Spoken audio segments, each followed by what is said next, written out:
John, the economy was the number one issue for many voters in this election. What's at stake for the president politically if these numbers don't improve? I was saying just last week, Jose, that the president is not given credit or blame for where the economy is right now. It usually takes about 4 or 5 months for that to happen. The situation is that the tariffs could disrupt that if the economy begins to really nosedive. But I think you have to pay attention to the fact that he is the highest approval rating he's had since he's been president. We might ask why. And why have we seen some improvement in the notion that the country's headed in the right direction? Well, a couple things. For 3 decades now, the polls have indicated that people believe the country's headed in the wrong direction. Trump comes in and he shakes things up.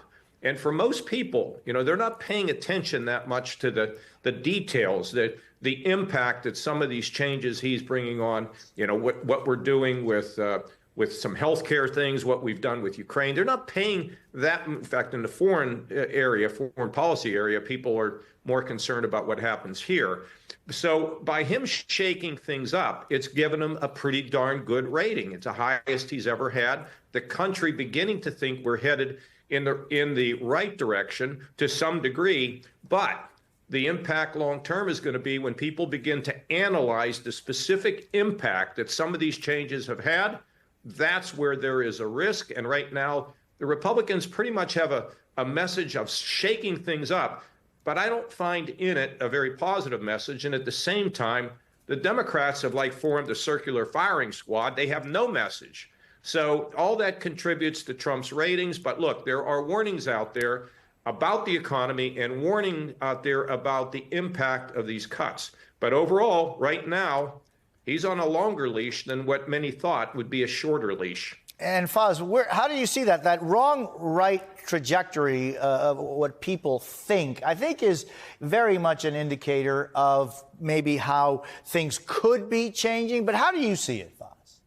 Well, I agree with a lot of the things the governor was saying, that Trump is benefiting from being a man of action right now. And for people who are wanting government disruption, certainly Musk and Trump are giving them a sense that government is doing stuff. Now, the trajectory of this, as you're suggesting, over a period of time, I think is leading to a populist revolt in this nation. There are people who are angry at a ruling class of elites and billionaires who feel a sense of callousness and hubris about the way they go about their business. So instead of having a negotiation of firing workers or discussing how to reform agencies, it's just press delete on a spreadsheet. And as those ramifications start to hit regular people all throughout this country, there is that anger brewing. Bernie Sanders right now, I mean, I can tell you firsthand, we're going to Denver, we're going to Phoenix, we're going to a few places next week. The numbers of people showing up at these events are 50 to 100% higher than the peak of 2020. There is a populist revolt brewing. And the challenge for the Democrats is, are you the political home for these people who are peeling off for Trump? And we have not yet cleared that bar. I think Bernie Sanders is offering a trajectory that would earn a lot more support if more Democrats were heeding it. Faz, why do you think that is? I mean, when it comes to the Democratic parties, and we were just showing that, the low favorability rating, what is that anger brewing that you say is looking for, and why haven't they been able to find it in the Democratic Party of 2025? Jose, too often we're trapped in political thinking that suggests that people are on a left-right spectrum. And if you look at left-right politics, you tend to say, oh, Bernie Sanders over here and Donald Trump's over there. I would challenge humbly everyone to think of it differently, that we're actually in a top versus bottom prism. And people are forming the base of a pyramid. They are angry out there, and they are looking for solutions that suggest we want honesty and integrity in reforming government and working for working people, not for the top.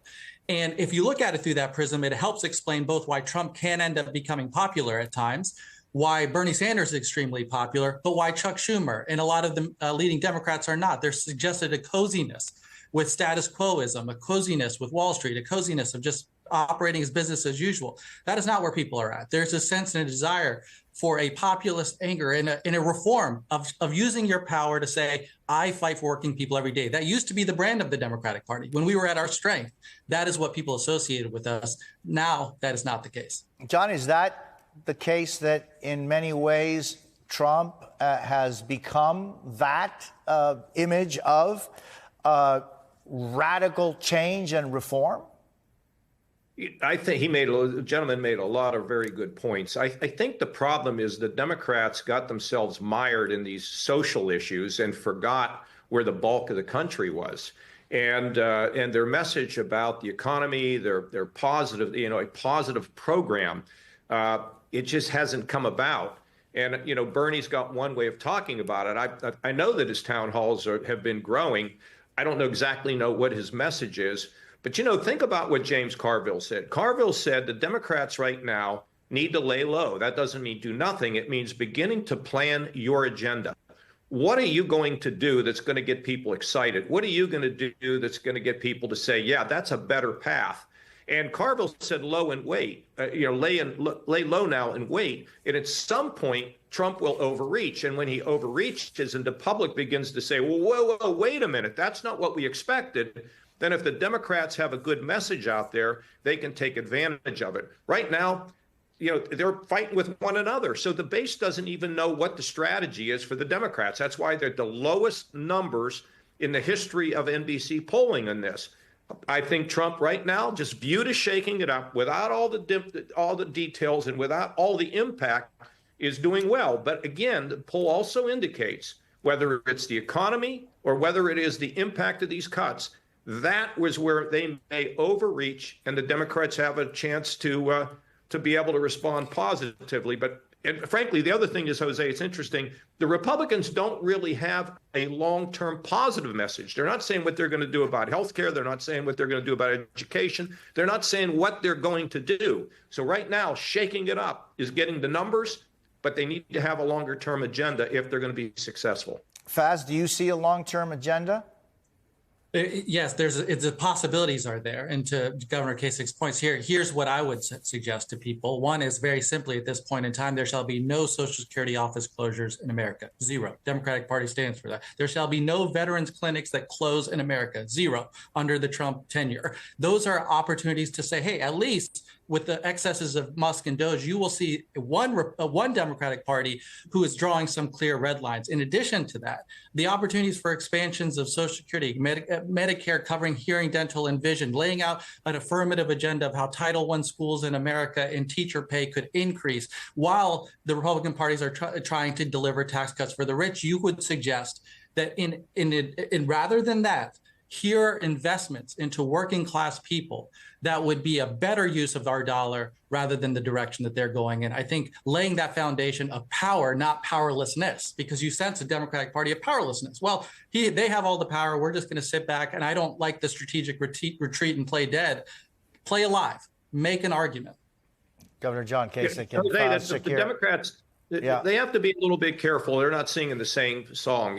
Tax cuts for the rich. Well, you got to get a new song out there. If you're going to go on the road with a new album, you got to have a new song. The plurality of thoughts and of concepts is clearly alive and well, and I thank you both for being with us this morning.